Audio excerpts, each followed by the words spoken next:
So here's what I'm thinking. Perhaps being practical is a bit overrated. Now, as many of you know, I am a parent, which means by definition, I must be disciplined, frugal, responsible, and practical. It's just your job as a parent. It is also completely and utterly boring. Now, I get it. I mean, someone has to be the grown-up. There are bills to pay and examples to set. What's the famous line? When I was a child, I thought like a child. But now that I'm a man, I put away childish things. But perhaps that's not the best example I could be setting. I teach a class where one of the assignments is to give a presentation to the class about the key aspects of your life, including describing and naming those people who were your role models. What I am struck by is when a student will talk about one of their parents as their role model. The stories that they tell aren't, "My dad was always working," or "My parents bought me a lot of stuff," or "I really love how responsible my parents were." No, the stories that they tell are always the same. It's about the time that they spent together, and the memories that they created, and the moments that they will never forget. If my kid ever takes a class like that, that's what I would like them to say about me. But that doesn't just happen by accident. You just can't decide one day before your kids go away to college or leave home that you want to have a magical relationship with them. That's a commitment you need to make early on. But sometimes, in a world where there seems to be too much to do and too much that is due, the practical takes over and you forget what really matters.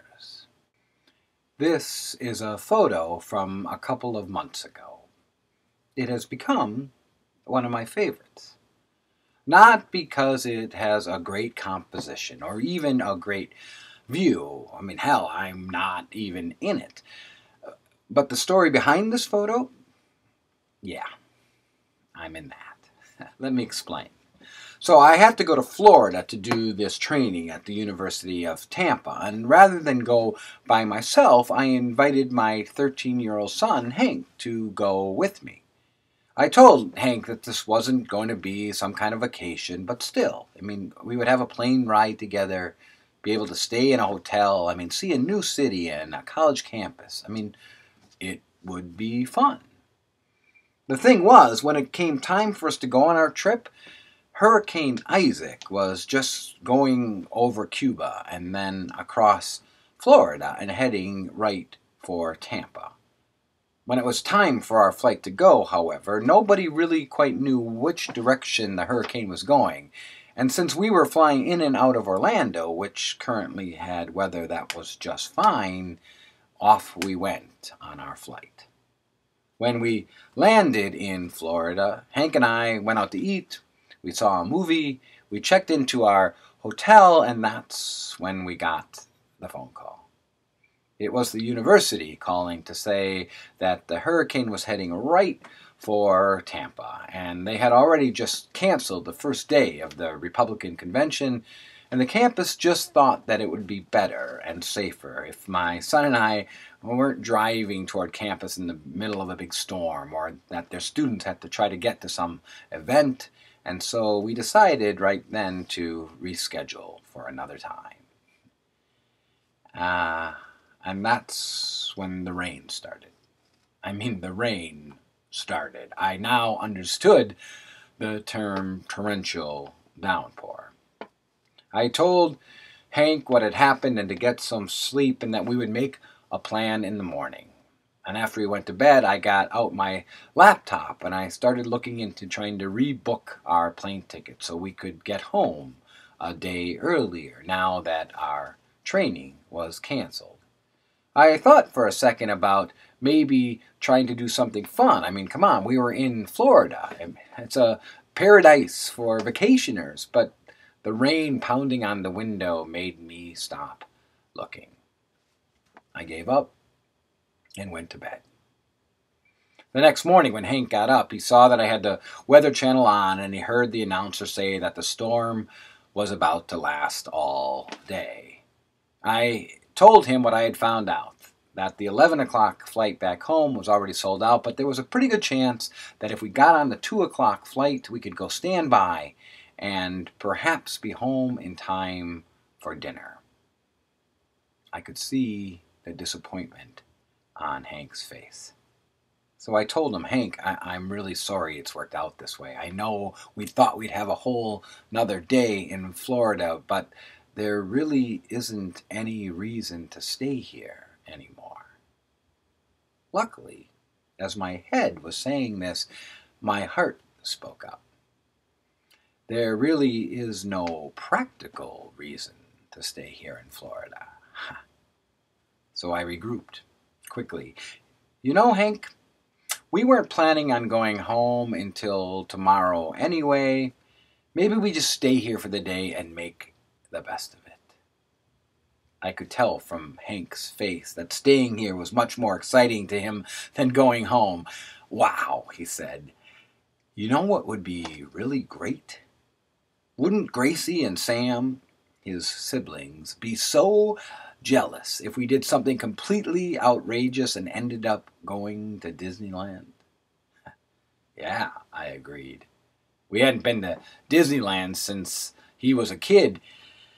Too bad it's such a storm out there. But you know, maybe we could find some big shopping mall or go to another movie or maybe even find some arcade or something like that. My heart spoke again. Yeah, that's it, David. I am sure someday your son will tell the great story about the time you and he went to the mall or found an arcade or something. And he will say, you know what I remember most about my dad? That he was predictable and utterly responsible. Did you not just hear your 13-year-old son say, you know what would be really great? Your son, the one who normally only gives you one-word answers. Yeah, sure, fine. And that's when he's not grunting at you. Did you not just hear him say, you know what would be completely outrageous? I walked over to the phone and I picked it up and I called the front desk. Do you have shuttles that go to Disneyland? Okay. Do you sell rain ponchos in your gift shop? Okay. I hung up the phone and looked at Hank and said, we have 15 minutes to get dressed and get to the lobby. His smile went from ear to ear. We are going to get so wet. And 15 minutes later, we were huddled at the bus stop in pouring rain, and Hank looked at me and said, Dad, this is crazy. And I said, yep, completely outrageous. And Hank just started giggling. Take a look at that photo again. This is the Main Street entrance to Disneyland. Have you ever been to Disneyland?